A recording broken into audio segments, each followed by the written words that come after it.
기도에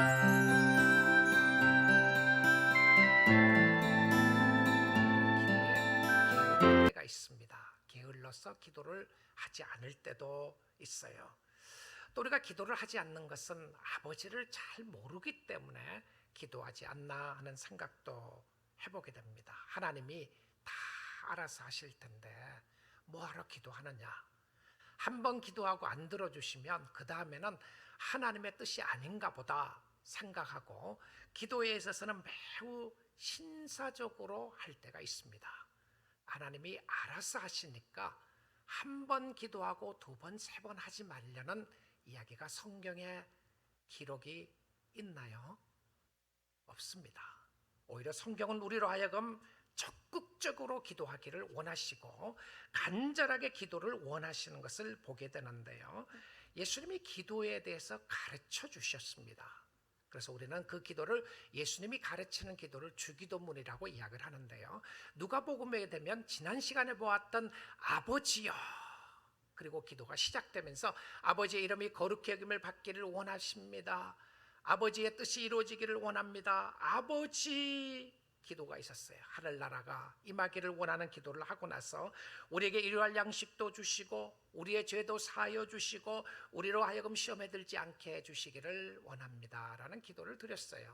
자, 어떤 제자가 예수님께 기도를 가르쳐 달라고 하니까 그 기도를 가르쳐 주셨습니다. 그럼 된 거 아니에요? 된 것 아닙니까?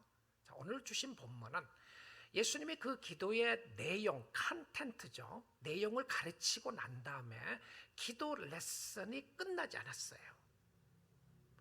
연결해서 설명을 하는데요. 이 연결해서 설명하는 기도 속에 비유법을 하나 사용하십니다. 그러니까 예수님이 가르치실 때의 비유를 많이 사용하셨는데요. 실질적인 핵심을 가르치면서 그 핵심에 설명하는 예를 들어서 설명을 하시는데 그 비유 중에 하나가 친구에 관한 이야기입니다. 어느 한 친구가 있었는데 여행을 하는 친구였고요. 우리는 이 말씀이 잘 마음에 와닿지를 않아요. 왜 그러냐면 2000년이 지나고 난 이후에 우리는 여행한다 그러면 차를 타고 가는 것을 이야기합니다. 비행기를 타고 여행할 수 있고요. 여행하게 되면 우리는 먹을 것 걱정하고 여행하지 않아요. 어디 가서든지 먹을 걸 찾을 수가 있고요. 식당 다닐 수가 있고요. 그뿐만이 아니죠. 우리는 호텔에 가고 모텔에 가고 어디든지 먹고 자는 문제가 전혀 여행에 어려움이 아니에요. 근데 2000년 전에 중동 지역에는 이제 여행을 가면 그 지역에 친구가 있는 것이 최고의 축복입니다. 친척이 있거나 친구가 있으면 그곳에 찾아가는 거죠. 그래서 어떤 친구가 있는데 하루 종일 여행을 하다가 뜨겁고 힘든 날씨를 걸어서 이제 밤이 돼서 왔는데 먹을 것이 없었어요. 그러면 굶었다고 표현할 수 있는데, 그래서 친구집에 가서 이제 밥을 달려고, 떡을 달려고 찾아갑니다. 자, 그 친구집에 찾아가니까 안타깝게도 그 친구는 가진 것이 없었어요. 친구가 찾아왔는데 줄 떡이 없었어요. 그래서 어떻게 하냐면 그 친구는 세 번째 친구인 다른 친구를 찾아갑니다. 그 세 번째 친구는 빵을 가지고 있는 친구였고요. 그 친구인데 찾아가서 내 친구가 멀리서 왔는데 떡을 좀 세 덩어리 빌려주면 좋겠다 이렇게 이야기합니다. 자, 이게 비유법인데요. 이 말씀을 하시는 내용을 우리 본문을 통해서 한번 살펴보겠습니다. 5절부터 7절이에요. 또 이르시되, 자, 주기도문 이후에 연결되는 티칭입니다. 연결대로 가르치면서 너희 중에 누가 친구가 있는데, 벗이 있는데 밤중에 그에게 가서 말하기를 친구여 떡 세 덩이를 내게 구워달라. 그 다음 보겠습니다. 6절 보죠. 내 벗이 여행 중에 내게 왔으나 내가 먹일 것이 없노라 하면, 그러니까 떡을 주고 싶은데 없어요. 친구가 왔는데. 7절입니다. 그가 안에서 대답하이르되 나를 괴롭게 하지 말라. 물이 이미 닫혔고 아이들이 나와 함께 침실에 누웠으니 일어나 내게 줄 수가 없노라 하겠느냐. 이 말은 무슨 말이죠? 준다는 말입니까? 안 준다는 말입니까? 친구가 왔으면 그 친구에게 준다는 거 아니겠어요? 밤 12시에 찾아왔어요. 그리고 다 설거지 다 끝났어요. 그리고 밤 12시에 한밤중에 자고 있어요. 찾아와서 막 깨우는 거예요. 얼마나 귀찮겠어요. 그래서 귀찮으니까 너 빨리 가라. 왜 찾아왔느냐 그러겠느냐. 친구의 부탁을 친구가 들어주지 않겠느냐 이렇게 이야기해요. 자, 그러면 여기서 비유가 끝나면 되지 않아요? 친구가 있는데 친구가 친구의 이야기를 잘 들어주는 것가 보다 생각을 할 수가 있어요. 그런데 이 내용을 전체적으로 보게 되면 이 세 번째 친구, 떡을 가지고 있는 친구는 여기서 보이지 않는 네 번째 친구인 예수님의 모습을 우리가 상상해 볼 수 있게 됩니다. 예수님이 떡을 가지고 있는 친구죠. 우리가 누가 양식을 가지고 있는지 아는 사람이 누구냐면 성도들이에요. 우리는 어디로 가면 양식을 얻을 수 있는지 아는 것입니다. 여러분, 거지에게 가장 중요한 정보는 어디에 가면 공짜 음식을 먹을 수 있다는 거 알려주는 겁니다. 어느 교회 가면, 어디에 가면 옷을 주고 먹을 것을 공짜로 주더라. 그들에게는 가장 좋은 인포메이션이에요. 우리 성도는 누구냐면 내가 가진 것은 없는데 어디에 가면 내 친구를 데리고 어디로 가면 누구에게 가면 그 떡이 있는 줄을 알 수가 있다는 말입니다. 근데 예수님이 우리의 구원자가 되시고 우리의 목자가 되시는데 예수님이 가장 가까운 모습으로 우리에게 설명한 게 뭐냐면 바로 친구라고 하는 개념입니다. 예수님이 요한복음 15장에 이렇게 말씀하셨어요. 13절인데요. 사람이 친구를 위하여 자기 목숨을 버리면 이보다 더 큰 사랑이 없나니. 친구입니다. friend예요. 14절이에요. 너희는 내가 명하는 대로 행하면 곧 나의 친구라. 여러분, 내가 예수님의 친구라고 생각해 보셨나요? 이 친구라고 의미는 은밀한 것을 나눈다고 하는 의미입니다. 여러분, 친구 만났죠? 오랜만에 친한 친구를 만났어요. 그러면 할 말이 많으나요? 없나요? 오랜만에 만나면 별로 할 말이 없어요. 그런데 자주 만나는 친구일수록 할 말이 많아요. 밤새도록 이야기하는데 그 다음 아침 일어나면 또 할 이야기가 있어요. 왜 그렇습니까? 친밀한 관계에 있기 때문에 그래요. 그럼 예수님이 이 말씀 가운데 우리에게 하시는 것은 무엇이었냐면 우리가 친밀한 관계 속에 친구라는 거예요. 여러분, 예수님이 친구라고 생각을 하면 예수님께 여러분의 마음을 아뢰 수 있겠습니까? 예수님이 여러분에게 여러분의 계획을 알려주시겠습니까? 안 알려주시겠습니까? 자, 그리고는 그 다음 15절에 이렇게 말씀하고 있어요. 이제부터는 너희를 종이라 하지 아니하리니 종은 주인이 하는 것을 알지 못함이라. 서번트가 아니라는 거예요. 너희를 친구라 하였노니 내가 내 아버지께 들은 것을 다 너희에게 알게 하였습니다. 친구는 다 알려준 거예요. 예수님이 이렇게 이야기하시는 겁니다. 너희들이 내 친구니까 우리 아버지의 계획을 너희에게 다 알려주었다. 이렇게 이야기합니다. 다 알려준 게 뭐예요? 성경 말씀이죠. 말씀 속에 나타나는 구원의 역사고 하나님의 은혜였습니다. 그런데 예수님은 우리의 좋은 친구만이 아니라 예수님이 우리의 생명의 떡이라고 이렇게 말하고 있어요. 요한복음 6장 51절입니다. 나는 하늘에서 내려온 살아있는 떡이니 사람이 이 떡을 먹으면 영생하리라. 내가 줄 떡은 곧 세상의 생명을 위한 내 살이니라 하시니라. 예수님 자신이 생명의 떡이라고 이야기를 합니다. I am the bread of life. I am the living bread. 내가 살아있는 생명의 떡이다.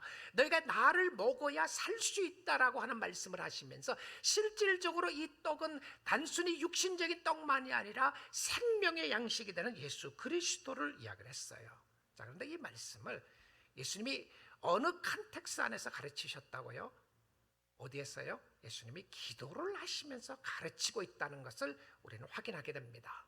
기도를 하면서 우리는 친구다. 친구이기 때문에 기도 응답을 들어준다. 여기서 끝날 수 있었을 텐데요. 이 비유의 핵심은 8절에 있습니다.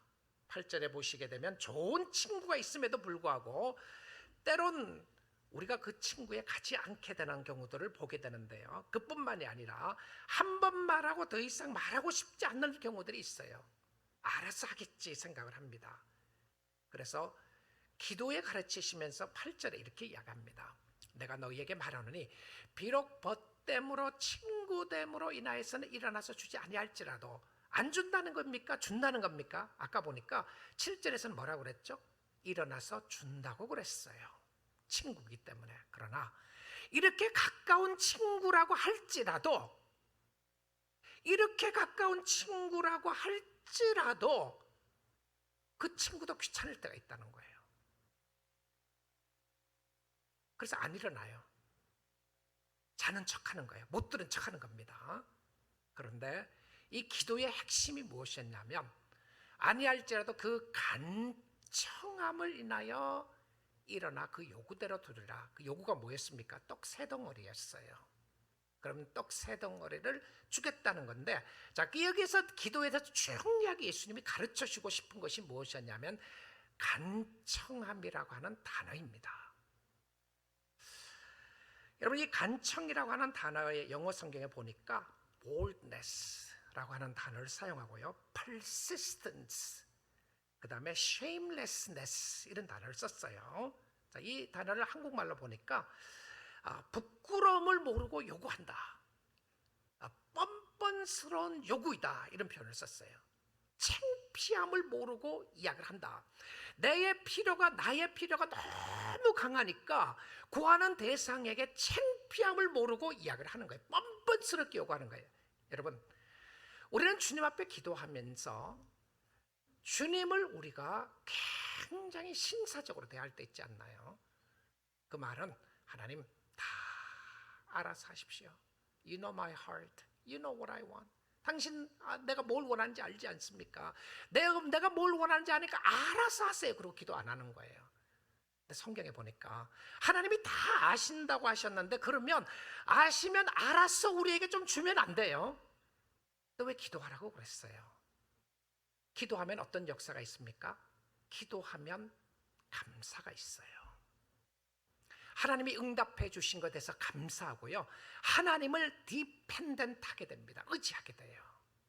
자, 근데 이 창피함과 뻔뻔스러움을 무릅쓰고라고 하는 단어 속에 예수님이 이 단어를 왜 사용하셔서 기도에 대해서 왜 이 말을 가르쳤을까 생각을 해보게 돼요. 그러다가 갑자기 아이들이 생각났어요. 여러분 자녀들이요, 필요가 있을 때에, 자기가 꼭 필요한 거 있을 때, 특별히 티네이저 아이들, 사춘기 아이들 한번 생각해 보십시오. 필요가 있으면 어떻게 하죠? 아이들 집요하게 달려고 그럽니다. 그렇지 않아요? 뻔뻔스럽게 달려고 그래요. 아빠 이거 내놔. 그런데 자기가 돈을 맡긴 것도 아닌데 내놓으라는 거예요. 강력하게 요구합니다. 그런데 생각을 해보십시오. 이 자녀는 자기 부모에게 당연히 요구할 수 있는 뭐가 있다고요? 권리가 있다고 생각해요. 이유는 딱 한 가지입니다. 뭐죠? 우리 아빠고 우리 엄마니까, 부모니까. 여러분, 때론 우리가 하나님을 이웃집 좋은 아저씨처럼 생각하고 있지 않나 모르겠어요. 여러분, 이웃집 좋은 아저씨 앞에 가서 절대 우리는 떼쓰지 않아요. 우리는 지속적으로 달려고 말하지 않습니다. 나이스하게 있느냐고 물어볼 수는 있겠죠. 그럼 없다고 그러면 끝이죠. 그런데 아이들이 부모를 대하는 모습을 보게 되면 자기의 필요가 있을 때 부모에게는 뻔뻔스럽게 요구합니다. 뭐 때문에 그렇죠? 아버지의 관계 때문에 그렇습니다. 우리는 이 비유를 통해서 볼 수 있는 것은 우리의 기도 습성 중에 쉽게 포기하는 모습이 있게 되는데요, 존 캘빈은 이야기하기를, 우리가 기도할 수 있는 소망은 기도를 들으시고 응답하시기를 기뻐하시는 하나님이 계시기 때문이다 라고 그랬어요. Is gladly, willingly answer your prayers. 하나님은 너무나도 기도를 들어주시기를 기뻐하신다. 여러분, 우리가 참 신사적으로 신앙생활 하고 싶은 부분들이 있는 거죠. 내 할 일은 내가 다 알아서 할 테니까 하나님, 내가 부탁할 때 그때만 들어주세요. 한 번 딱 부탁할 겁니다. 난 2번 말하기 싫어요. 하나님 알아서 해주세요. 여러분, 배가 고프면 음식을 찾게 돼 있어요. 목이 마르면 물을 찾게 돼 있는데요, 우리 사랑하는 예수님 정말 기도에 대해서 이렇게 강력하게 집요하게 가르치고 계세요. We got it. 무슨 말인지 알았어요. persistent하게 창피함을 무릅쓰고라도 기도할 수 있는 대상이 아버지신 하나님이다. 여기서 끝날 수 있을 텐데 예수님은 기도를 또 연결하십니다. 자, 9절을 한번 보도록 할게요. 연결하시면서 이렇게 이야기했어요. 내가 또 너희에게 이르노니. 여러분, 우리는요, 사람은 참 간사합니다. 그리고 우리는 마음이 굳어 있어 갖고요, 예수님이 하시는 이야기를 잘 못 알아들어요. We don't get it. We think we got it. 우리는 알아들었다고 생각하는데 우리가 잘 못 알아들으니까 이 repetitious하게 반복적으로 예수님이 사용하세요. 자, 무엇을 구할 거에 대한 컨텐츠를 사용하고 난 이후에 그 다음에는 우리의 기도가 어떤 모습이었는가를 이야기를 합니다. 근데 그 기도 속에 한번 보세요. 또 너희에게 이르노니 구하라 그러면 너희에게 주실 것이요, 찾으라 그러면 찾아낼 것이요, 문을 두드리라 그러면 너희에게 열릴 것이니. 자, 여기 보면 세 단어가 나오는데요. 구하라, 찾으라, 두드리라. 자, 구하라, 찾으라, 두드리라고 하는 앞 단어를 보시면 앞에 보면 너희라고 하는 단어를 계속합니다. 너희에게 누굽니까? 너희가 누구죠? 구하는 사람이고 두드리는 사람이고 찾는 사람이에요. 자, 예수님은 기도를 응답해 주시기를 기뻐하시는데 그 기도의 응답에 함께 나가는 사람이 누구냐면 너희들이에요. 너희들. 하나님이 다 알아서 안 해주세요. 하나님이 뭐라고 그랬냐면 내가 너에게 줄 수 있는 방법을 제시할 텐데, 내가 너에게 축복의 보따리를 가지고 있는데 줄 텐데 너가 구해야 주겠다는 거예요. 이게 하나님의 방법이었습니다. 자, 그런데 여기서 기도를 이야기를 하시면서 끝내지 않았어요. 이 정도면 또 알아듣지 않았어요? 자, 똑같은 이야기를 또 리핏하세요. 반복하시는데요. 10절에 보겠습니다. 구하는 이마다 받을 것이요, 찾는 이가 찾아낼 것이요, 두드리는 이에게 열릴 것이니라. 여러분, 이 상황만 봐도요, 친구 비유를 들었다가 구하는 것을 이야기하다가 그리고 구하는 것에 있어서 다시 한번 구하고 찾을 것을 해석을 또 하시고 반복하십니다. 그러면 예수님의 의도가 무엇이었겠습니까? 우리가 기도함에 있어서 얼마나 주님의 은혜를 붙잡고 나의 간절한 사모함과 은혜를 가지고 주님 앞에 기도하느냐가 매우 중요했음을 보여주고 있어요. 여러분, 이 모습을 생각하면 자다가도 벌떡 일어나서 기도할 수밖에 없어요. 이렇게 좋으신 하나님이 계시는구나. 눈을 뜨고도 기도할 수밖에 없고, 하나님 도와주세요. 하나님 도와주세요. 여러분, 이 세상을 살아가면서 요즘 같은 세상에 정말 얼마나 불안해요. 얼마나 힘들고 어렵습니까? 그 상황 속에서 여러분, 하나님 앞에 간구하고 하나님 앞에 의지하고 하나님 앞에 매달리는 것이 있나요? 하나님, 내 가슴이, 내 마음이 너무 아파요. 하나님, 내 마음이 왜 이렇게 차가운지 모르겠어요. 내 마음이 왜 이렇게 불안한지 모르겠어요. 하나님 도와주세요. 내가 어떻게 살아야 할지 모르겠어요. 하나님 도와주세요. 우리가 간구하고 있는 대상은 아버지라는 것을 강조해 주고 있어요. 자, 그리고 나서 야고보서 4장 2절에서는 이렇게 이야기를 합니다. 너희는 욕심을 내어도 얻지 못하며 살인하며 시기하여도 능히 취하지 못함으로 다투고 싸우는도다. 너희가 얻지 못하면 욕심으로 구하기 때문이다. 그 단어 반복 안 해요. 자, 여러분, 이 기도의 가르침에 한번 보십시오. 너희가 욕심을 내어서 얻지 못하고 살인하고 시기하고 다투는 모습을 이야기를 하면, 자, 그 다음에 단어는요, 너희가 얻지 못하면 너희의 욕심 때문이다, 이렇게 말하지 않아요. 또 뭘 강조하죠? 야고보서는요, 너희가 구하지 아니하기 때문이다, 이렇게 이야기해요. 욕심으로 구하는 잘못된 모습을 강조하고 나서, 그러면 내가 욕심으로 구하는 것이 아니면 안 구하면 되는 것이 아닌가 생각할 수 있잖아요. 근데 예수님이 뭐라고 가르치시냐면 야고보서를 통해서 주시는 메시지가 너희가 얻지 못하면 구하지 않기 때문이다, 이렇게 이야기해요. 내가 왜 갖지 못하고, 내가 왜 누리지 못하고, 내가 왜 영적인 은혜를 깨닫지 못하는가에 대한 답을 주시면서 너희가 그것을 얻지 못하는 것은 기도하지 않아서 그렇다, 이렇게 말해요. 그러면 빌립보서 4장에서 이렇게 이야기를 합니다. 아무것도 염려하지 말고 다만 모든 일에 기도와 간구로 너희 구할 것을 감사함으로 하나님께 아뢰라. 지난주 중에 우리 대학 가는 어떤 청년이요, 대학생 가는 학생이 저를 찾아왔어요. 만나자 그래갖고 이제 만났습니다. 만났더니 이 아이가 잠을 못 잔다는 거예요. 너무너무 불안하고 앵자이티가 있고 잠을 못 잔다고. 잠을 며칠 못 잤어요. 너무 무서워요. 그래서 뭐가 그렇게 무서우냐, 뭐가 힘드느냐 그랬더니 집에 도둑이 들어올까 봐 무섭고, 도둑이 들어와서 혹시라도 내가 다치면 어떡하나, 그럼 우리 부모님은 어떻게 하나, 이런 것 때문에 잠을 못 잔다는 거예요. 그래서 너무 마음이 힘들고 어렵다. 그래서 걱정을 안 하려고 그러는데 걱정이 더뎌요. 힘들어요. 어떻게 해요? 뭐 그래요. 그래서 제가 뭐라 그러냐면 기도하라고 그랬어요. 그 걱정될 때 기도하라.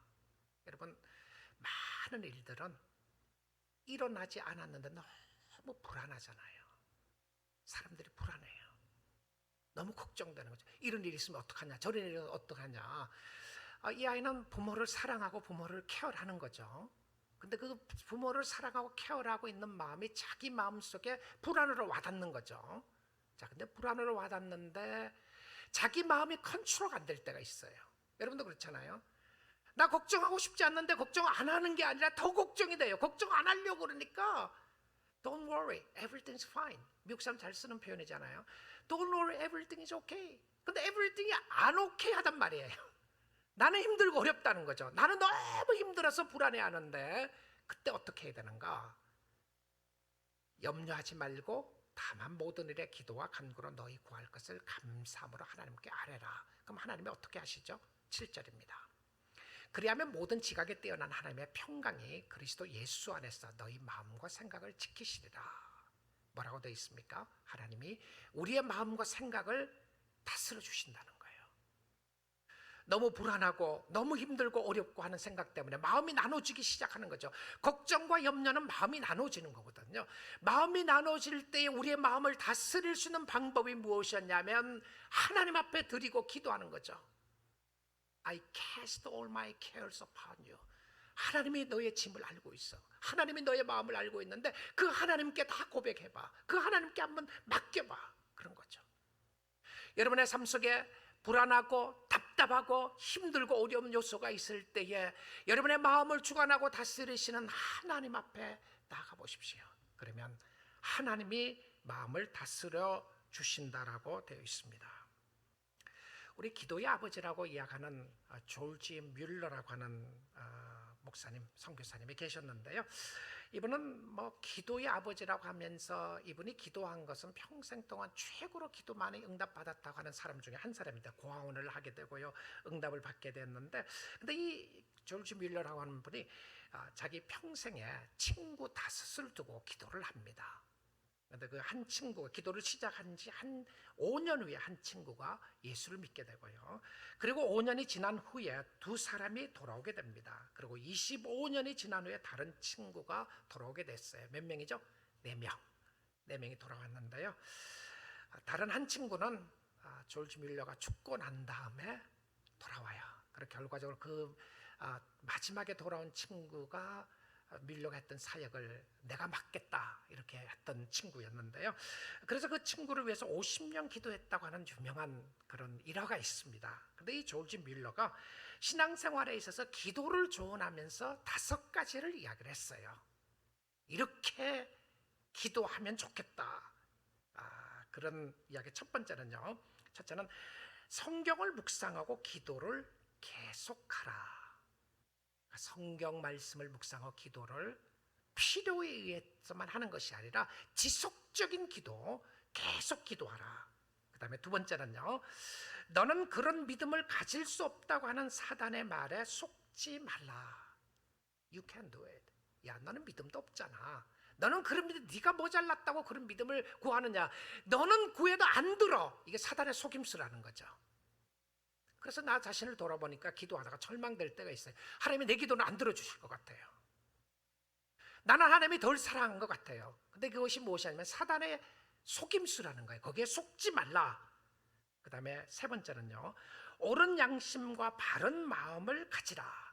선한 양심을 가지고 바른 생각, 욕심을 위하는 것이 아니라 주를 위한 마음을 가지라. 네 번째는요, 환난의 때에 위축되지 말아라.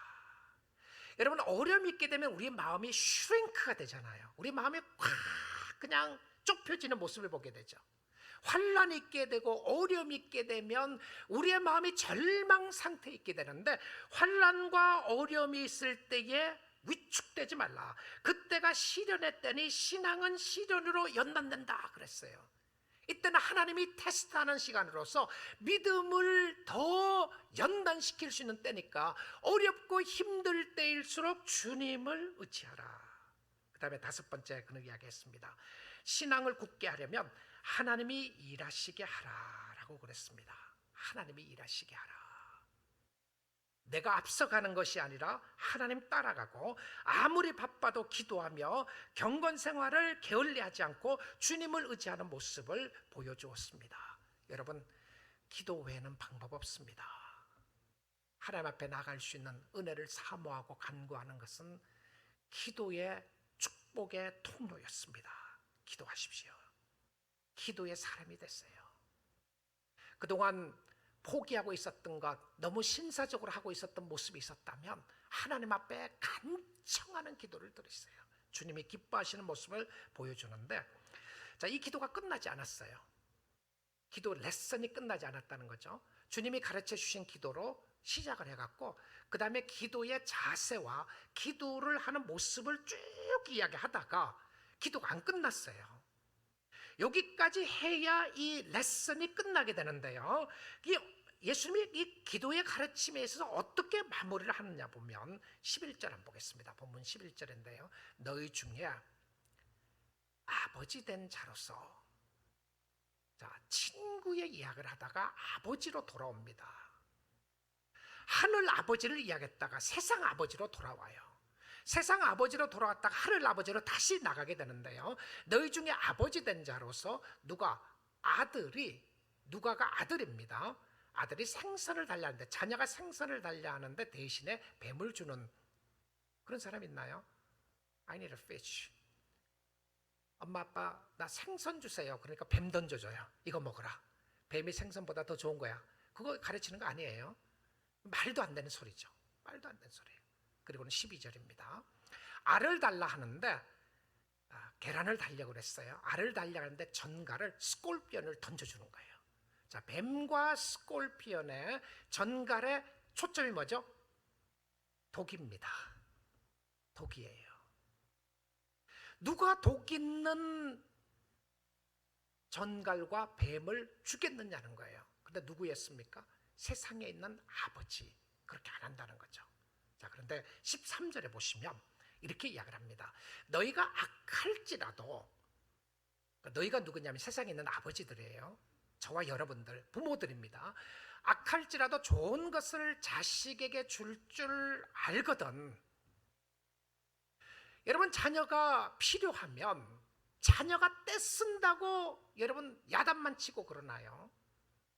그 자녀가 어려움을 당하게 되면 여러분이 함께 아파하기를 원하고요, 그 자녀가 돈이 필요하면, 반드시 돈이 필요하면 여러분 돈을 빌려서라도 그 자녀에게 주고 싶은 것이 부모의 마음이 아니에요. 근데 자녀는 부모에 대해서 그런 마음 갖기가 쉽지 않는 것 같아요. 저도 보니까 우리 부모에게 대하는 것하고요, 우리 아이들에게 대하는 거 너무너무 달라요. 부모로서 죄송하지만 아마 우리 아이도 그럴 거라고 생각이 듭니다. 그런데 부모의 마음은 자녀에 대한 극진한 사랑의 마음이 있어요.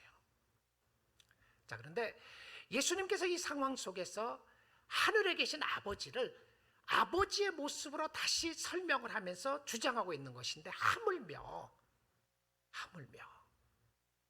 세상에 있는 아버지는 절대 그러지 않습니다. 세상에 정말 악한 사람이라고 할지라도 자녀들에게는 기본적으로 좋은 것을 주고 싶어 하는데, 혹시라도 그러지 않는 부분이 있다고 할지라도 하물며 너희 하늘 아버지께서, 하나님 아버지죠, 너희 하늘 아버지께서 구하는 자에게 좋은 것을 주시 않겠느냐. 이것이 마태복음에 나오는 모습이고요, 누가복음에서는 그 좋은 것이 무엇으로 나오느냐 하면 성령을 주시지 않겠느냐라고 아니라고 이야기합니다. 여러분, 우리는 아버지를 잘 모르는 것 같아요. 여러분, 기도를 게으리 하고 계시나요? 기도를 안 하십니까? 적당히 하시나요? 참 아버지를 모르기 때문에 그런 것 같아요. 왜 그러냐면 우리의 마음속에 자꾸 의심이 생겨요. 자, 여러분 이렇게 생각해 보시면 됩니다. 이유야를 막론하고 내가 왜 기도를 안 하는가? 이유야를 막론하고요. 아무리 좋은 이유를 갖다 댄다고 할지라도 성도들이 하늘에 계신 아버지에게 왜 기도를 하지 않는가? 근본은 뭔지 압니까? 아버지를 잘 모르기 때문에 그렇다는 거예요. 아버지를 잘 몰라요. 그런데 아버지를 잘 모르는 이유가 왜 그러냐면 아버지가 좋은 아버지가 아니라고 자꾸 말해줘요. 그리고 세상의 아버지하고도 비교할 때가 있어요. 아, 우리 아버지가 그러지 않는데 하늘 아버지라니까 아버지가 싫어요. 우리 아버지가 미인하고 우리 아버지가 내가 우리 아버지 닮고 싶지 않고 우리 아버지가 안 좋은 아버지인데 하늘 아버지도 그런 아버지가 아닐까 생각을 합니다. 그런 아버지가 아니라고 이야기해요. 그리고는 우리의 내면적인 소리 속에서 이런 이야기가 들려요. 야, 하나님이 너를 덜 사랑하는 거야. 그 이웃집 친구 있지? 걔는 하나님이 더 사랑하고 너는 덜 사랑하는 거야. 개인들은 많이 줬잖아. 너는 조금밖에 안 주잖아. 계속해서 우리의 심령 속에 내면의 소리가 들려지게 되는데 그 내면의 소리는 의심하게 만들어요. 여러분의 심령 속의 내면의 소리는 자꾸 절망하게 만듭니다. 하나님이 좋으신 하나님이 자꾸 아니라고 그래요. 여호와의 선하심을 맛보아 알려고 그랬는데 여호와의 하나님의 선하신 하나님에 대해서 알고 싶지 않고요. 선한 하나님이 아니라고 생각하는 것은 나에게는 뭔가를 하나님이 앗아간다고 생각해요. God is so unfair. 너무 불공평하다는 생각이 많이 드는 거죠. 그것이 무슨 소리입니까? 내면의 소리예요. 사단이 나에게 주는 소리였습니다. 그런데 성경은 하나님은 선하시고 자기를 찾는 자에게 늘 좋으신 하나님이라고 말하고 있어요. 특별히 하나님은 자녀들에게 좋은 하나님이시라고 이야기합니다. 우리 사랑하는 성도 여러분, 저와 여러분이 기도의 패러다임이 좀 바뀌면 좋겠습니다. 기도의 대상뿐만이 아니라 우리가 적극적으로 하나님 앞에 기도하는 역사가 있기를 원해요. 더 신앙생활에 적극적이기를 원합니다. 하면 말고 해주시면 감사하고 안 해주시면 그만이 아니라 적당히 신앙생활 하는 것이 아니라 우리의 마음을 다해서 살아계신 하나님을 의지하고 한번 발버둥 치고 붙잡아보면 좋겠어요. 우리의 인생이 잠깐 지나가는 안개와 같고 들에 피는 풀과 같다고 했는데 이 살아가는 삶 속에서 하나님의 좋으심을 맛보고 살아야 되지 않겠어요? 그 하나님이 살아계시고 우리와 함께하는데 절망과 좌절과 불평과 원망과 이런 시기와 질투의 심령이 우리의 마음속에 늘 이래 도사리고 있을 때에 하나님이여 내 마음을 주관해 주시고 감사와 찬양이 있기를 원합니다. 하나님을 섬기게 해주세요. 하나님 나의 가슴이 성령의 역사로 뜨거워지기를 원합니다. 이렇게 적당하게 뜨뜻미지근하게 신앙생활 할 게 아니라 하나님 이와 같은 때에 주님을 적극적으로 좀 의지하기를 원합니다. 여러분, 하나님은 졸지도 않고 주무시도 않는다고 하셨습니다. 우리는 하나님을 귀찮게 하는 것이 아니라 하나님이 아버지이기 때문에 자녀의 기도를 기쁘게 들어주신다고 말하고 있음을 보게 됩니다. 기도하다가 포기한 것 있으시나요? 다시 꺼내서 기도하십시오. 기도하다가 중단한 거 있습니까? 하나님은 결코 그 기도에 빈손으로 가게 하지 아니하실 겁니다. 들어주시고 풍성하게 채워주실 텐데 그 살아계신 하나님, 우리와 함께 하시고 동행하시는 예수 그리스도 바라보면서 기도에 적극적으로 주님을 의지하고 간청함으로 주님의 역사하심을 사모하고 아버지 되신 하나님, 여러분을 결코 떠나지도 않고 버리지도 않겠다고 약속하신 아버지, 필요한 것 모든 것을 가지고 계시는 아버지 앞에 나아가 우리 하나님을 의지하고 사랑하고 섬기는 우리 믿음의 가족들 다 될 수 있기를 주님의 이름으로 축복드립니다.